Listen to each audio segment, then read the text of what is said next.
한 살이라도 어렸을 때 알았으면 얼마나 좋았을까요? 제가 저희 아이한테 하고 있는 질문이 있어요.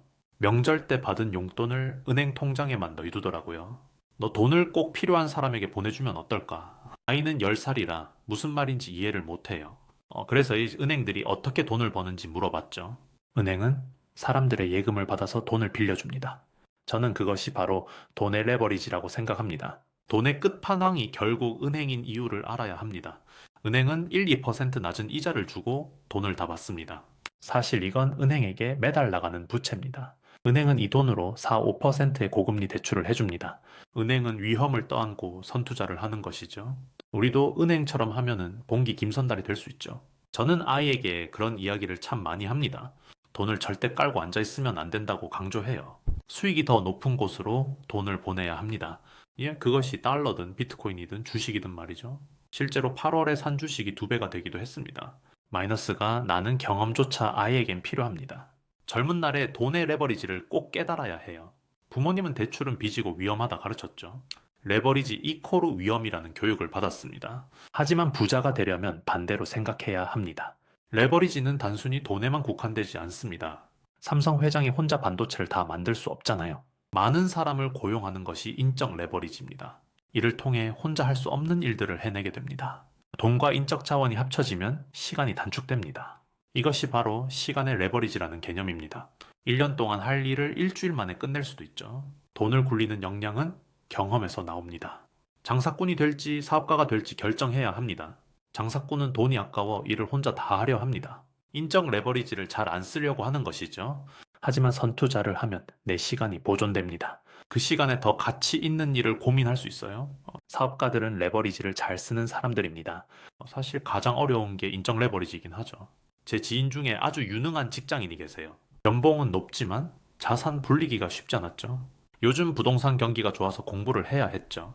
현장 조사도 가야 하는데 직접 갈 시간이 없었죠. 그래서 알바생을 200만 원 주고 고용했습니다. 아바타처럼 현장 조사를 하러 보낸 거예요. 안양도 가보고 아파트 분위기도 파악해오라고요. 매달 200만 원을 냈지만 정보는 다 얻었죠.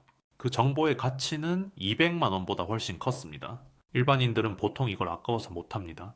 하지만 1년치 5,400만 원을 미리 빼두세요. 내가 그 이상을 벌 수 있으면 되는 거니까요. 이 생각을 깨뜨리는 게 정말 중요합니다. 그렇게 하면 내 시간을 획기적으로 줄이죠.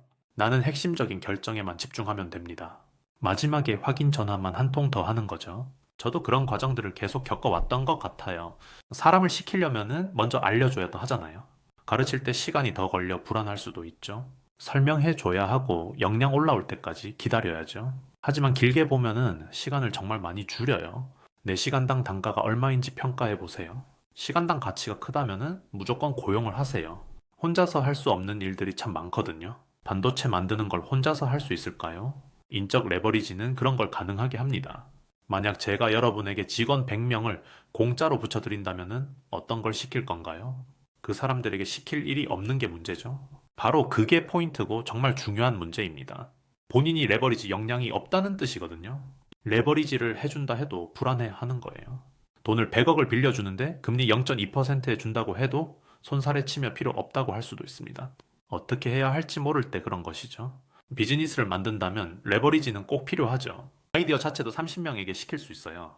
그러면 저보다 훨씬 좋은 결정들이 나옵니다. 예, 좋은 사람이 모여 기가 막힌 아이디어를 내죠. 레버리지를 너무 부정적으로만 보지 마세요. 자본주의의 근원은 결국 지렛대 효과입니다.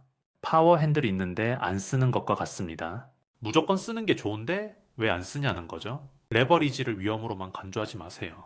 이 인식을 하루라도 빨리 깨뜨려야 합니다. 돈 다 모아서 사려 하면 아무것도 못해요. 제가 어릴 때 이걸 깨달았다면 어땠을까요? 저는 돈의 레버리지를 먼저 일으켰을 거예요. 그리고 그걸 극대화하려고 노력했겠죠. 예전엔 저도 레버리지를 크게 안 썼어요. 최근 한 분이 자산의 변화에 대해 이야기했는데요. 3년 동안 자산이 4배로 증가했더라고요. 투자금 5억 미만이었던 돈이 20억이 된 거예요. 예, 한남 뉴타운 샀다고 하더군요. 부동산을 몰라도 레버리지를 정말 잘 썼죠. 그 시간 동안 임차로 살던 사람은 자산 가치가 줄어들었죠. 하지만 레버리지를 쓴 사람은 3년 뒤에 4배가 된 겁니다. 5억이 20억 되고 또 200억 될 수 있어요. 그만큼 차이가 정말 크다는 것이죠. 돈의 레버리지만 해도 이렇게 되는데요. 인적 레버리지까지 더하면 곱하기가 되죠. 10 곱하기 10이 돼요. 100배가 됩니다. 이건 전혀 허구의 일이 아니라고 봅니다. 한 살이라도 어렸을 때 알았으면 좋았을 것들. 한 단어로 정리하면 레버리지입니다. 레버리지는 위험이 아닌 부의 지렛대예요. 이렇게 정리하시면 맞을 것 같습니다. 감사합니다. 행복한 하루 되세요.